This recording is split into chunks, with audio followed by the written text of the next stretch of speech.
আসসালামু আলাইকুম ওয়া রাহমাতুল্লাহি ওয়া বারাকাতুহু।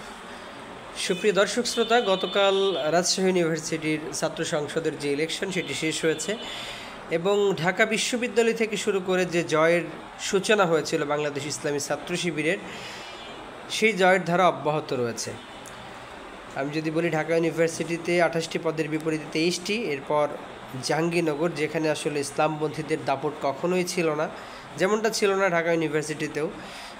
জাহাঙ্গীরনগরে 25টির মধ্যে 20টি, তারপর চট্টগ্রাম বিশ্ববিদ্যালয়, যেটি আসলে শিবিরের জন্য শক্ত একটি দুর্গ ছিল, সেখানেও তারা 26টির মধ্যে 24টিতে জয় পেয়েছে। আর সর্বশেষ রাজশাহী ইউনিভার্সিটিতে 24টির মধ্যে 20টিতেই তারা জয়লাভ করেছে। অর্থাৎ বাংলাদেশ ইসলামী ছাত্র শিবিরের একতরফা আধিপত্য প্রতিষ্ঠিত হয়েছে বাংলাদেশের এই পাবলিক ইউনিভার্সিটিগুলোতে, এবং সেখানে সাধারণ ছাত্ররা তারা ছাত্র শিবিরের প্রতি আস্থা রেখেছে। এবং এই ইলেকশনটাকে অনেকে অনেকভাবে নিচ্ছেন, অনেকেই হালকাভাবেও নিচ্ছেন, কিন্তু এটা আসলে হালকাভাবে নেওয়ার বিষয় নয়। এখানে লক্ষ লক্ষ স্টুডেন্ট আছে যাদের একটা প্রভাব কিন্তু তার ফ্যামিলিতে আছে, তার সমাজে আছে। এবং একটা ইউনিভার্সিটি পড়ুয়া ছাত্র যখন তার ফ্যামিলিকে একটি কথা বলে বা তার সমাজকে একটি কথা বলে, তখন কিন্তু তারা অনেকাংশেই সে কথাগুলো মেনে নেয়। তো যে কারণে জাতীয় ইলেকশানও এর বড় একটা প্রভাব পড়বে। আরেকটি বিষয় হলো যে এই ইউনিভার্সিটিগুলোতে অন্যান্য ছাত্র সংগঠনকে যদি স্ট্রংলি কামব্যাক করতে হয় কিংবা সাধারণ ছাত্রছাত্রীদের আস্থার জায়গায় ফিরে আসতে হয়, তাহলে বেশ কিছু কাজ তাদেরকে ছেড়ে আসতে হবে, যেমন সন্ত্রাসী, চাঁদাবাজি, মাস্তানি, যেগুলো আসলে ছেড়ে আসা অন্য ছাত্র সংগঠনের জন্য। ইসলামপন্থী ছাত্র সংগঠন বাদ দিলে গতানুগতিক রাজনৈতিক দলগুলো ছাত্র সংগঠনের জন্য এটা অনেক কঠিন, কারণ তারা মূলত পলিটিক্স করেই মস্তানি করার জন্য, চাঁদাবাজি করার জন্য, সন্ত্রাসী করার জন্য।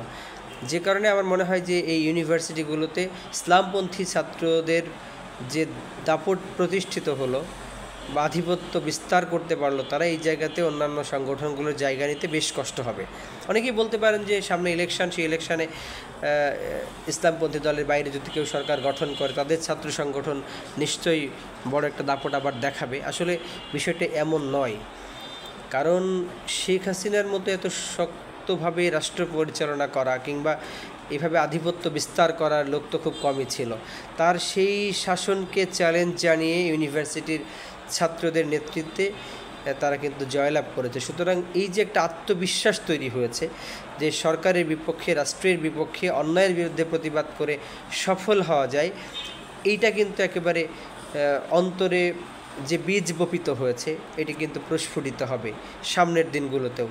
ধরেন শেখ হাসিনার শাসনামলে শেষ মুহূর্তে প্রায় 1400 মানুষের জীবনের বিনিময়ে দেশ একরকম মুক্ত হয়েছে।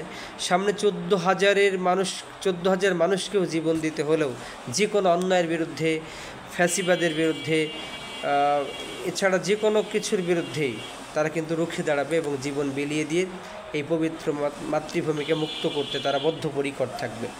যে কারণে দেশের সব ইউনিভার্সিটিতে যেভাবে ইসলামপন্থী ছাত্র সংগঠনগুলোর দাপট বিস্তার লাভ করেছে, এখানে সামনের দিনগুলোতে যারা রাষ্ট্র ক্ষমতায় আসবে তাদের জন্য আমার মনে হয় যে একটু চ্যালেঞ্জ, এবং তারা যদি রাষ্ট্রটা সেভাবে চালায় যে অন্যায় অনাচার মানুষের উপর চাপিয়ে না দেওয়া, জুলুম চাপিয়ে না দেওয়া, সন্ত্রাস বা ফ্যাসিবাদদের রাজত্ব কায়েম না করা, তাহলে ঠিক আছে। কিন্তু অন্যায় করে সামনে কেউ পার পাবে বলে মনে হয় না। এবং লাস্ট শেখ হাসিনার কাছ থেকেও ভবিষ্যৎ রাষ্ট্রনায়ক যারা হবে বা রাষ্ট্র যারা পরিচালনা করবে, তাদেরকে অনেক শিক্ষা নিতে হবে, কারণ এখন মানুষ অনেক সচেতন। আসলে সব মিলিয়ে আমার মনে হয় যে এই দেশ আমাদের সবার, সুন্দরভাবে দেশটা চলুক এই প্রত্যাশাও সবার। তো সামনে যারা রাষ্ট্র পরিচালনায় আসবে বা নেতৃত্বের আসনে সমাসীন হবে, তাদেরকে পেছনে ইতিহাস মনে রাখতে হবে। কারণ রিসেন্ট পাস্ট আমরা দেখেছি নেপালে, আমরা দেখেছি শ্রীলঙ্কাতে এবং বাংলাদেশে যে অন্যায়ভাবে রাষ্ট্র পরিচালনা করলে তাকে কি পরিণতির মুখোমুখি হতে হয়। তো যে কারণে আমার মনে হয় যে এই শিক্ষাগুলো থেকে শিক্ষা নিতে হবে সামনে যেই আসুক। আর দেশের ছাত্র সমাজ বা শিক্ষিত সমাজ তারা কিন্তু একটা জিনিস বুঝতে শিখেছে যে তারা ওই 100 টাকার বিনিময়ে নিজেকে বিক্রি করতে চায় না। সর্বোপরি বেশিরভাগ লোকই চায় আমার দেশ ভালো থাকুক, আমার রাষ্ট্র ভালো থাকুক, দেশের মানুষ ভালো থাকুক। চাঁদাবাজি, সন্ত্রাসী রাজত্ব যেন দেশে কায়েম না হয়, এটি এখন শিক্ষিত সমাজের একটা দাবি। একটা গ্রুপ আছে যারা আসলে পলিটিক্সটা করেই মানুষের উপর প্রভাব বিস্তার করার জন্য। লোকালি এটি বেশি হয় গ্রামাঞ্চলে, যে তারা একটি যারা শাসক দল তাদের পক্ষে থাকতে চায় এবং তাদের পক্ষেই সব কিছু করতে চায় শুধুমাত্র প্রতিপক্ষের উপর দাপট দেখানোর জন্য। কিন্তু সর্বপ্রতি রাষ্ট্রের ভালো যারা চায়, সচেতন সমাজ, তারা কিন্তু এখন এক কথায় যদি বলি চাঁদাবাজের বিপক্ষে, সন্ত্রাসের বিপক্ষে, ফ্যাসিবাদের বিপক্ষে।